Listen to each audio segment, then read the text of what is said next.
My name's Briar Mays. I'm from Chapel Hill, Tennessee. I'm a sophomore and I play outfield. All right, so I came up here in the fall of 2015, and I started out just practicing every day, you know, like everybody. And it was like maybe midway through September that I got this like pain in like my right hip, and I didn't really think anything of it. It was fine the next day, and then a couple weeks later it was hurting pretty bad again, to the point where like I was crying during practice, so I wasn't going to let Coach Jay take me out. And it just kind of bothered me back and forth for like the next month and a half or so.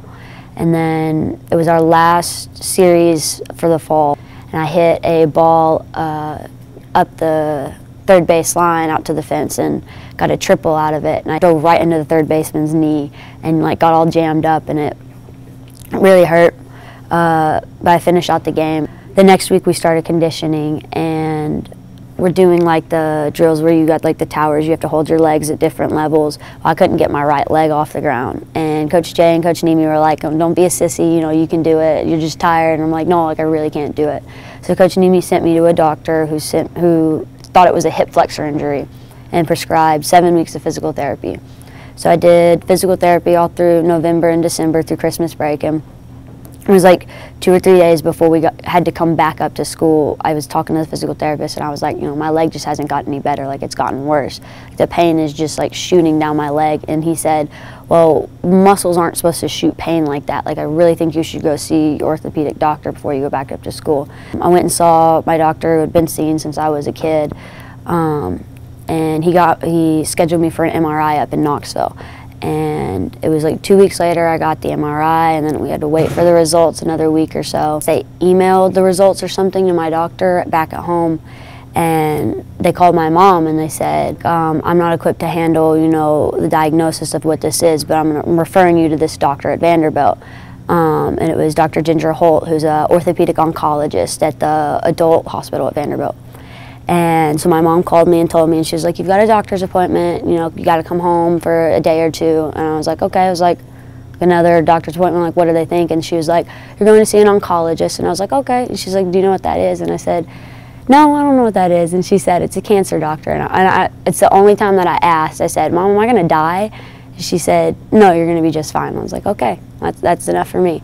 I went home. They did a biopsy on my pelvis region where the tumor was, and it hurt because they didn't put me to sleep for it. It was not fun. But there was a nurse actually that's from this area that was working at the hospital. She held my hand through it all, and she just talked to me and was asking me about Roane State and everything. She went to school up in Knoxville, so she knew about Roane State and stuff. So that was really, really helpful to have somebody that was able to just kind of take my mind off of it. They confirmed a little while later that it was cancer, but they didn't know what kind.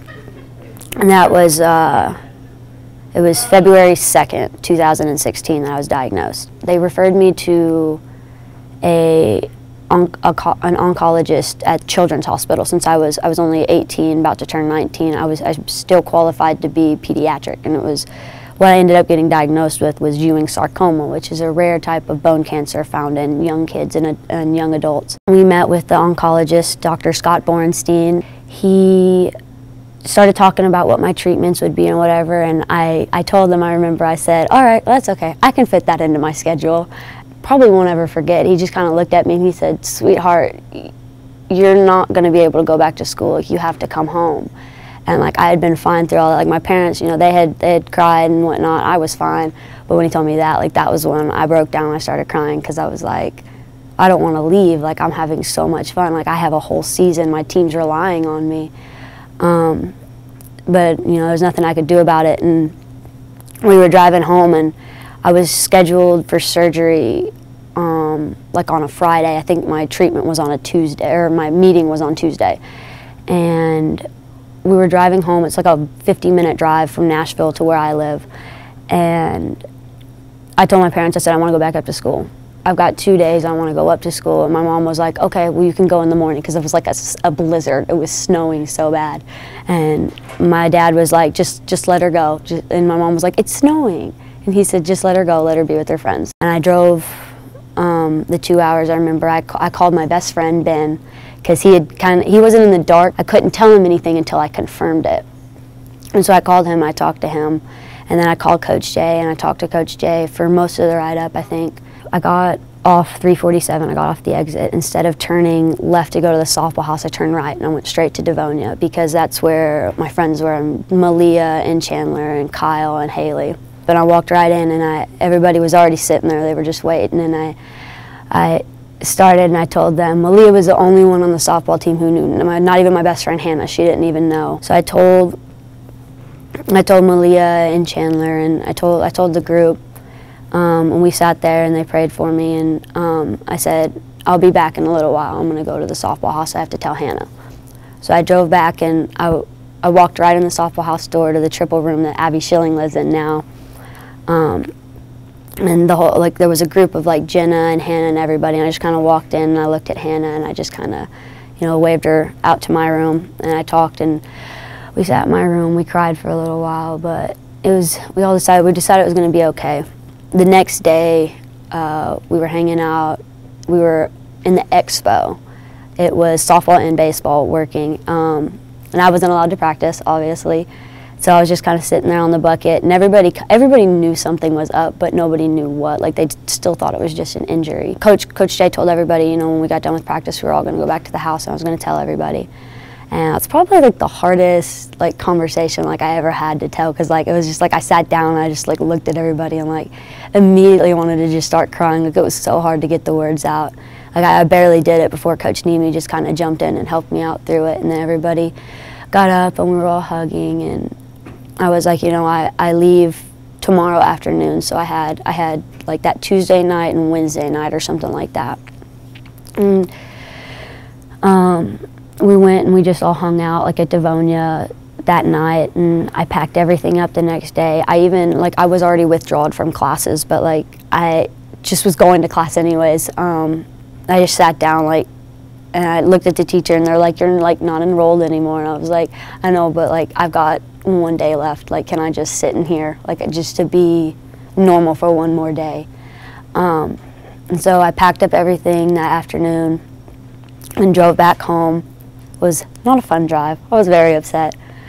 And so I had surgery, I think, on Friday to have my port put in. And the port, what it is it's like a central line on an artery, and that's where I would get my chemo. And that's where I'd get blood drawn and everything. It made it so much easier. I was scheduled to start on, I think, Monday the 11th for chemo, and I told my doctor, no, I'm starting. I said I'll start the next day. I have a hockey game to go to because I'm a huge hockey fan. I love the Nashville Predators, and I don't really think they were my second favorite team, but my favorite player, Jamie Benn, he plays for the Dallas Stars, and I go see him every time he comes into town. That he was playing that night, and somebody, I think my dad's boss, had given me tickets to be able to go see the game. I was like, I'm not missing it. You're going to have to move it back. And he was like, you do realize you need to start. And I was like, I don't think starting one day later is going to make any difference. And then the next morning I got up and I got started for chemo, and I wore my Roane State baseball shirt from Coach Sterner that said #process, because that's what it was. It was a process. So my chemo was, I did 2 different types. I did VDC, which was just an overnight stay, and then I'd be home all through the end of that week and the next week, and then that next Tuesday I would start the IE round, which meant that I had to stay for 5 nights, and that was the one that sucked because I didn't like being in the hospital that long. I didn't like being cooped up. So I did 6 rounds to begin with, and the first 6 rounds, they weren't easy. Chemo's not easy, but they were easier than my last 8 rounds. I think halfway through I ended up getting a blood clot, so I had to start doing blood thinning shots twice a day, which was not fun. They were not fun at all. They hurt.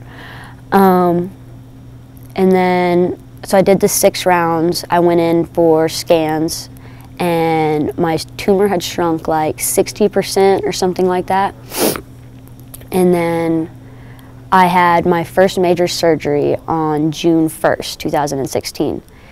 And that surgery removed the tumor and the bone that it sat on. The bone that it sat on my pelvis, they had to take out a little more than they expected, so it ended up leaving a third of my hip joint open, so I couldn't walk, and I was in a wheelchair for 7 months.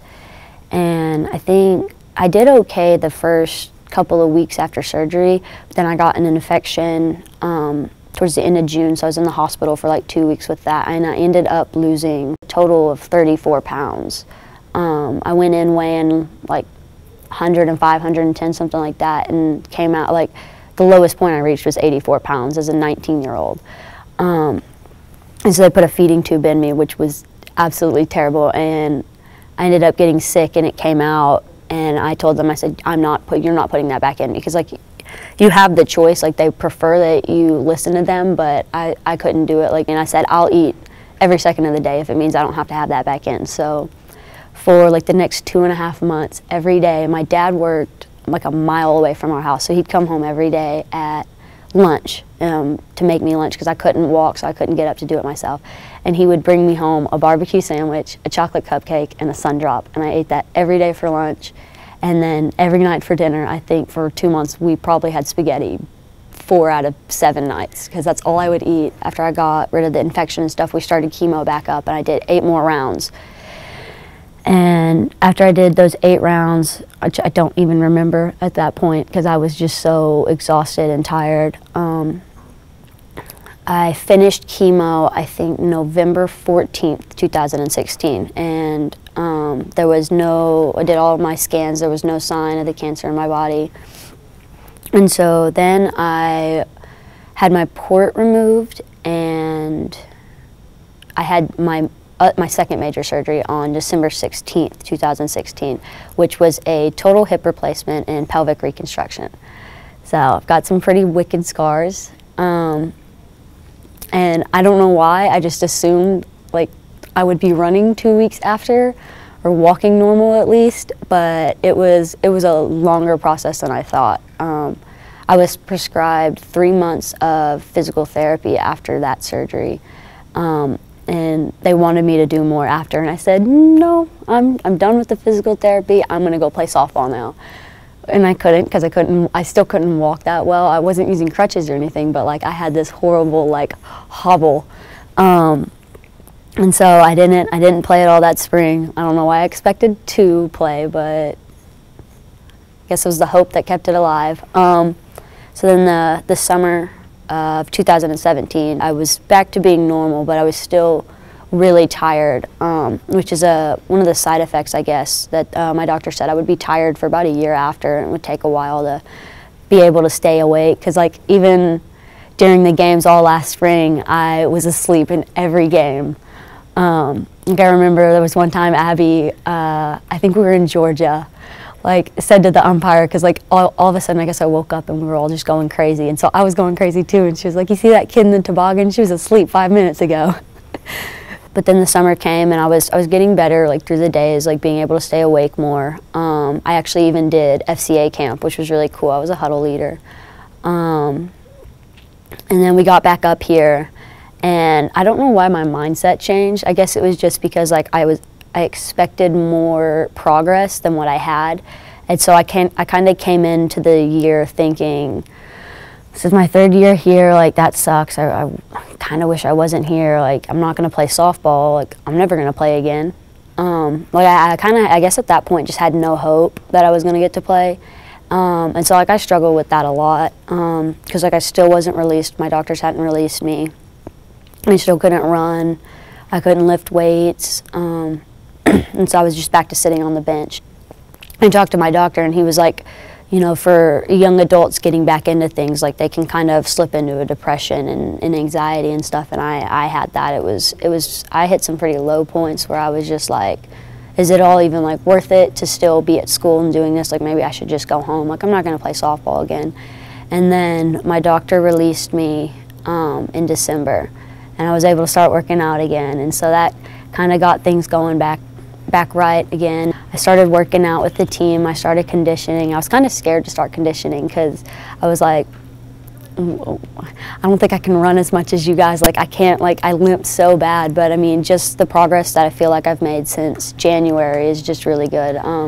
Like my limp is going away more and more the more that I run and I work out. I'm glad that I guess I pulled through and I made it through last semester because, like, looking back, as much pain as I went through last semester struggling with what I did, seeing it in hindsight, I realized how much fun I still had, like with my goon squad. Those are my baseball and softball players. We have a blast together, and they probably are what got me through that. They're probably what made this year worth it, because coming in, I mean, I had talked to third-year JUCO players, and they're like, you know, your third year is just not always that great. You're just taking classes that really don't matter. You're kind of done with your degree. You're just here. You're older than everybody. Even though it is a year, it's still kind of different because you're still kind of in a different place. And so I wasn't expecting much, but out of the 3 years, this was definitely my favorite. And it's coming to a close, and I'm not ready for it. My hardest part in hindsight, aside from like dealing with, like, I guess the depression and the kind of, I guess, the feeling of hopelessness and feeling like I'm all alone in what I'm feeling, is like I get babied a lot, and it drives me nuts. Like, I remember, I think it was last week or the week before, we were doing our team Easter egg hunt, and I tried to climb the fence, and Ricky, even though, like, I appreciated him, like, trying to help me over the fence, I was just like, I've climbed a fence before, I can do this, like, I don't need help. And that's like what I struggle with a lot, is like, I guess people, not that they don't, I don't think it's that they don't trust that I can do it, it's just they don't want me to get hurt, and I'm like, you gotta let me get hurt. Like, it's kind of like, I guess, like a little kid learning to walk or something, you know, you gotta let them fall down and figure out how to get back up on their own. But I'm going on a trip in June to Hood River, Oregon, to go kayaking with a bunch of other cancer survivors. So I'm going to get to meet people that have gone through the same thing as me. They're like the same age, and it's going to be really cool because, I mean, it's hard to find people that have gone through like what I went through, because like at Children's Hospital, I mean, it's a children's hospital, so on the oncology floor there's a lot of like little kids, and they are so cute because I mean, they're sitting there and you're riding up in the elevator and they're just there with they're hooked up to their little machine, and they're sitting there and they're just smiling at you, and you're like thinking like, this is the worst thing that's ever happened to me, but here's this little girl just sitting here smiling at me in the elevator without a care in the world. Dr. Borenstein, I call him Dr. B, has the like he has like surfer hair, and he wears like the coolest socks. I was actually like super pumped because he was wearing like these striped socks the last time I went in, and I was wearing the same kind of striped socks, so I felt super cool, even though it was probably kind of dorky to say, but I was like, I'm wearing the same kind of socks as my doctor. I hit the 1 year mark. I actually just went at the beginning of March, and I went for my 16-month scans or something like that. I don't remember the actual number, maybe 15 months, something like that. And there was still no sign of cancer in my body, so praying to keep that streak going. I'm gonna go hopefully to South Alabama. That's where I think that's where I want to go. I've got to get accepted. I haven't applied yet, but I want to do communications disorders and speech pathology. I'd like to work with kids, I guess, because kids they're fun and they've got good stories. So.